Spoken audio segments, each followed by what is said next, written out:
"Hello, this is the police. Your child is looking for you." When I answered the ringing phone, a police officer suddenly told me that, "What? But my daughter is doing her homework right next to me?" I was taken aback and had to ask again. My 10-year-old daughter was doing her school homework right beside me.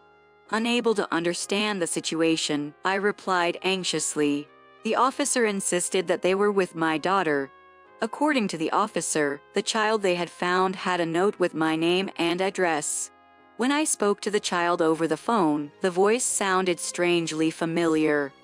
To confirm the truth, I rushed to the police station where she was. To my surprise, a boy with a face similar to my daughter's was there. The boy smiled when he saw me. Is this reality? I was simply astonished and just stood there staring at the boy. My name is Yuki Turner, and I am 41 years old. It's been 11 years since I got married. My husband's name is Ken, and we have a daughter named Maya. We are a regular family of 3. I met Ken at a matchmaking party when I was 30, and we started dating. We got married a year later. Ken works for a major company and is well respected by everyone. Many envied me for marrying such a man. But the reality of marriage wasn't always rosy. I found out that Ken really cherished his mother. To the outside world, it seemed excessive, and he was what you'd call a mama's boy. My father-in-law had already passed away, and my sister-in-law was married and lived far away. Perhaps because of this, my mother-in-law, who lived nearby, was overly involved in our lives. She treated me, her daughter-in-law, like an enemy and often came to our house to complain and make sarcastic remarks. Whenever I knew she was coming, I would get a stomach ache and feel down. I began to question the closeness between Ken and his mother during our honeymoon. When we arrived at the airport in Hawaii, his mother suddenly appeared. When Ken saw her, his eyes lit up with joy. "What? Mom, you came." "Of course. I was worried about you, so I came to see how you're doing." Seeing Ken run to his mother with such joy, I felt a chill down my spine. Despite it being our honeymoon, we ended up spending all of our time with her, even sharing the same hotel. It didn't stop there. When we took a taxi, I sat in the front seat, and Ken and his mother sat together in the back, shoulder to shoulder. I thought, is this a honeymoon for Ken and his mother, not for me and Ken? I felt frustrated throughout the trip. After returning home, we finally started our married life, just the 2 of us. Realizing Ken's attachment to his mother, I even thought of divorce on the first day of our marriage. However, considering our families, friends, and relatives who were happy for us, I couldn't make that decision. One day, while I was in this state of mind, I noticed changes in my body and went to the hospital. I found out I was pregnant. Given my current feelings towards Ken, I was confused, but the presence of this new life gave me hope. I decided to continue our marriage for the sake of our unborn child. Surely Ken will change once he has his own child. I thought so and went through my pregnancy with hope. However, there's no change of my husband Ken's excessive attachment to his mother changing. Still, as my belly grew bigger day by day, I felt joy with the presence of the baby inside me. During one of my prenatal checkups, I found out I was expecting twins. I get to meet 2 babies at once. I was excited about this, but one of them passed away shortly after birth. I blamed myself, thinking maybe it was my fault the baby didn't make it. But now, I've decided to cherish and love my daughter Maya, as if also for the child I lost. As for Ken, he didn't seem to understand or share my grief and determination. Even after our child was born, he was just excited with his mother. "Oh, she looks just like Ken. Look at this nose. Such a lovely face. Willie, it's a bit embarrassing when you say that, Mom." "Yes. Look, she's beautiful. She will surely be as smart as Ken." She kept praising Ken endlessly. But when Maya started to show signs of stranger anxiety and cried upon seeing her grandmother, the latter remarked, "What's this? She lacks the charm and cuteness just like Yuki. From then on, she didn't try to be affectionate towards Maya. Moreover, every time we met, my mother-in-law's words and attitude towards me became cold and prickly. You know, Ken honestly wasn't that fond of you. He chose you because I told him to get married soon. It's just a coincidence. Upon hearing those words, I was deeply hurt. I couldn't believe Ken would say such a thing, but when I mustered up the courage to ask, he said the same to me. Even after hearing such heartless words, I diligently managed household chores, childcare, and prepared meals for Ken. However, during meals, I always received the same comment from Ken. The taste is different. You know, Mom's cooking is really good. Maybe you should learn from her. Given such treatment, I've considered divorce countless times. However, fearing it would hurt Maya, I decided to endure at least until she became an adult. In this difficult situation, only Maya's smiles kept me going. Time passed, and Maya turned 10. She seemed to notice the odd relationship between her father and grandmother. When I was feeling anxious, Maya assured me, "It's okay. I'm always on your side, Mom." Then, one day, an unexpected event occurred. I received a sudden call from the police. "Hello, this is the police. Your child is looking for you here." "What? But my daughter is right here doing her homework." "No, it's not her. It's your son. Could you come and pick him up immediately with some identification?" I told them I only have a daughter. However, they explained that the boy they found had a note with my name and address on it. At first, I suspected a prank. The voice I hesitantly heard from the other end of the line sounded eerily familiar. With mixed feelings, I went to the police station. There, I saw a boy who looked exactly like my daughter. Seeing me, he exclaimed, "Mom." "What? No way, that's impossible." Confused, I just stood there, trying to process the situation. "I knew it. You're my mom. You have the same face as in the photo. I'm so glad I finally got to meet you. Wait, what's your name?" "Me. I'm Kevin." With a big smile, he showed me a photo he was holding. That photo was unmistakably of me. Although it was hard to believe, I deeply wanted to know if this boy, Kevin, was really my child. With that thought, I decided to ask him further questions. "Hey, Kevin, how old are you now? Can you tell me your birth date?" "Me. I just turned 10. And I learned his birthday was the same as my daughter Maya's. The moment I heard that, I was certain. Yes, he is the son I gave birth to 10 years ago. This is definitely the boy from 10 years ago. The boy I was told died right after birth. His voice even sounds like Maya's. Back then, I was pregnant with twins. The birth put too much strain on me, causing me to lose consciousness mid-labor, leading to an emergency cesarean section. When I regained consciousness, my husband Ken told me the heartbreaking news that our son had passed away. Since then, I had lived without any knowledge of my son. And now, the moment I realized Kevin was alive, right in front of me, it felt like a dream. I involuntarily pinched my cheek to check if it was real. They told me, "Right after you were born, you went to heaven." I always believed that. "Kevin, where have you been living all this time?" There were so many mysteries about what had transpired in his life. Kevin began telling me about the past 10 years. It was a shocking revelation. It turned out that the couple who had raised Kevin was my estranged sister-in-law and her husband. What? Why? How come? I genuinely had no idea you were alive. You must have felt so lonely and sad. I'm so sorry. It's okay, Mom. It wasn't like that. My current parents treated me just like their real child and cared for me. However, when Kevin reached elementary school, he began to suspect he didn't resemble either of his parents. Moreover, 3 years ago, a little sister who looked just like his father was born, deepening his suspicions. And then, by chance, Kevin came across a New Year's greeting card I had sent to my sister-in-law, which had a picture of a girl who looked just like him. You see, in that greeting card, there was a girl who looked just like me. Having seen that, Kevin wanted to verify the truth and use the address on the card to come to this police box.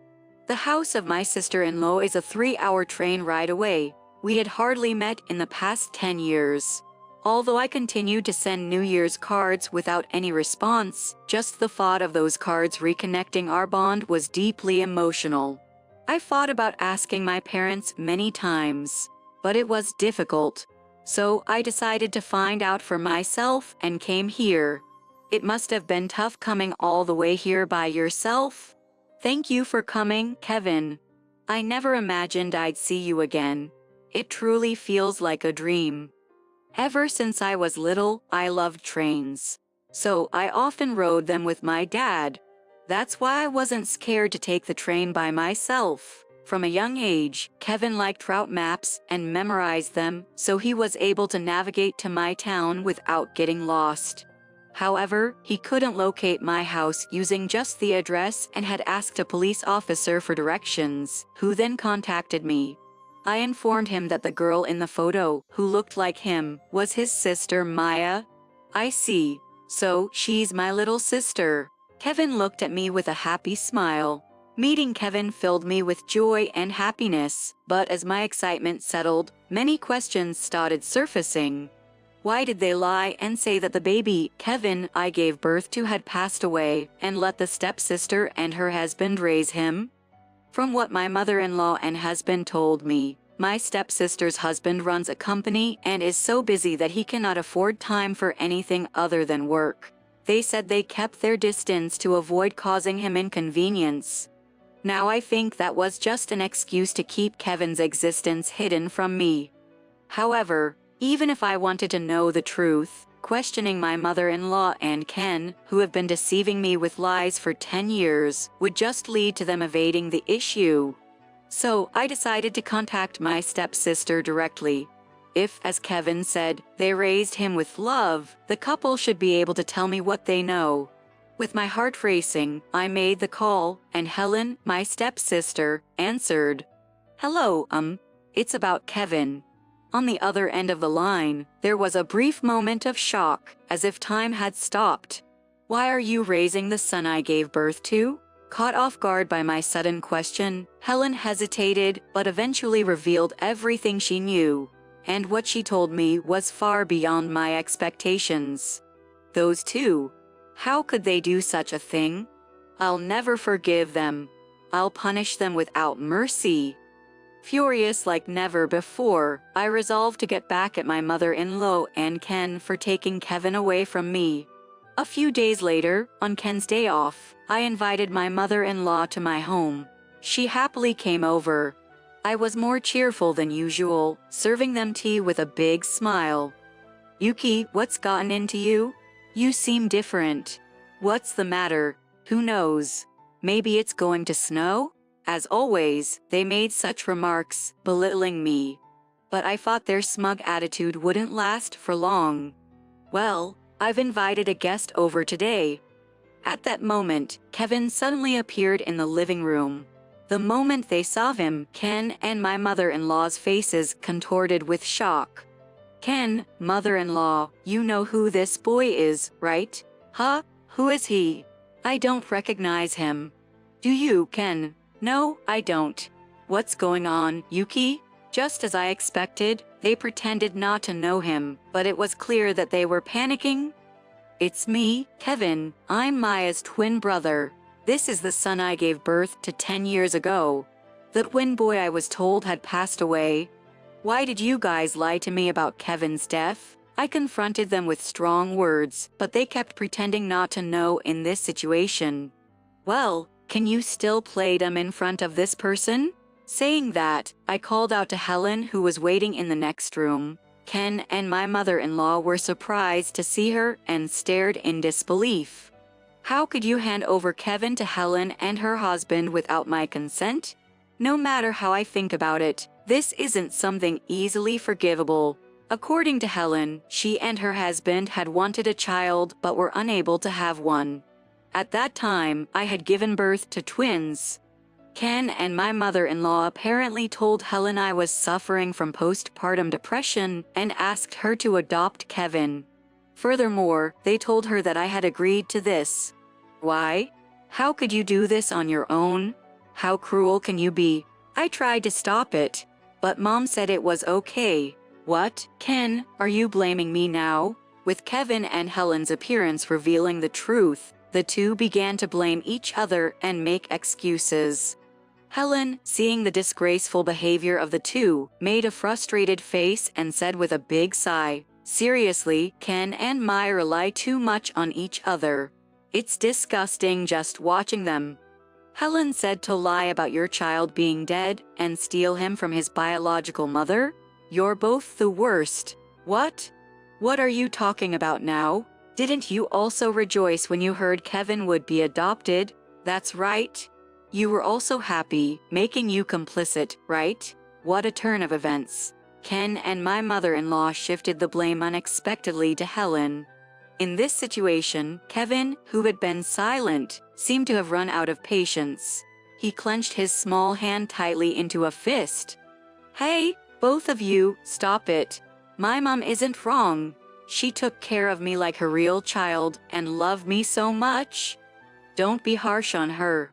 The words from Kevin, voiced so loudly and earnestly, hurt me deeply.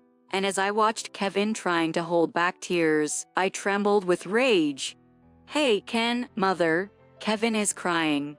Don't you feel anything seeing him like this? Why did you lie to separate a real mother and child? Tell the truth. It's because I thought you wouldn't be able to handle twins. I acted ahead thinking it was for the best. You should be thanking us." I felt nothing but anger at mother-in-law's selfish and unreasonable words. "Yes, that's right. We were considerate. Even Kevin was raised well by Helen, right? It turned out okay in the end, didn't it?" Ken's arrogant remarks angered Helen, who stared at him intensely. It seemed that Helen had been told by Maya and Ken not to get involved due to my poor interpersonal skills. "Helen said you kept us out of your lives because you were afraid the truth would come out, right? By the way, you demanded $70,000 from Helen and her husband in exchange for adopting Kevin, didn't you? If that's true, it's a criminal act. Humph, where's the evidence for such a claim? If you have it, show it, right, Mom? Exactly, where is such evidence, Ken? I've always thought you weren't capable of much as a daughter-in-law. Accusing us without any basis, how typical." Facing the two of them, I presented a decisive piece of paper. What is this? How? This shouldn't exist. Helen's husband is a businessman. As expected of someone running a business, he had them write a receipt. The two seemed to have completely forgotten about it, and they were visibly panicked seeing the evidence. "With this solid evidence, I'll be reporting this to the police." Ken and Mother's demeanor changed dramatically. They pleaded with me desperately. "Yuki, I'm sorry. Please keep the adoption a secret. Please. Come on, Ken. You too. Apologize to Yuki. Beg her. Yuki, I'm sorry. But don't be too hard on Mom. Don't trouble her too much." Even now, his mother comes first. At that moment, I realized I felt no love for Ken. I forcefully shrugged off the grasping hands of the pleading mother and son. "I won't forgive you. I'll reveal the whole truth and ensure you pay for your crimes." Upon hearing my words, the two of them dropped their shoulders and listened, utterly dejected. When I looked at Kevin, he seemed to want to say something to me and Helen. I considered his feelings and spoke to him with a smile. "Kevin, you can do what you want. I'm just so grateful and happy that you're alive and came to find me. Thank you so much. I certainly wanted to live with my son, Kevin. However, he had been cherished and raised by the wealthy couple since he was an infant. Maybe staying with them is best for him." With those thoughts, I couldn't simply say I wanted us to live together. Kevin looked deep in thought as he glanced towards his adoptive mother. Kevin, it's okay to be honest with your feelings. Kevin thought hard for a while, then decisively spoke up. Mom, thank you so much for raising me all these years. I want to live with you from now on. Kevin, really, you want to live with me? It feels like a dream. Hearing Kevin's words, I couldn't help but hug him tightly. In response, Kevin hugged me back just as tightly. Helen, my sister-in-law, watched this moment with a gentle smile on her face. After that, I was able to divorce Ken. With the divorce, I demanded $14,000 in compensation for emotional distress, a monthly child support of $420, and also a claim on the profits from the sale of our house. On the other hand, my mother-in-law and Ken were legally faulted for receiving money when they gave a child up for adoption, leading to their arrest. They are now in jail awaiting their trial. Although my sister-in-law and her husband had paid money to have a child, they were deceived, and thanks to my testimony, they were not charged with serious crimes. Through this event, my sister-in-law and I became close, supporting each other and building a stronger bond. Moreover, I was offered a clerical job at my sister-in-law's husband's company and decided to move to their town. While it's a new life for the three of us, Maya was overjoyed to know about her brother. Kevin enjoyed showing Maya his favorite places and spending time with her. On weekends, they sometimes stay over at my sister-in-law's place. Our new life as a family of three has just begun. However, every day is filled with happiness. I hope to continue building happy memories together, laughing and supporting each other.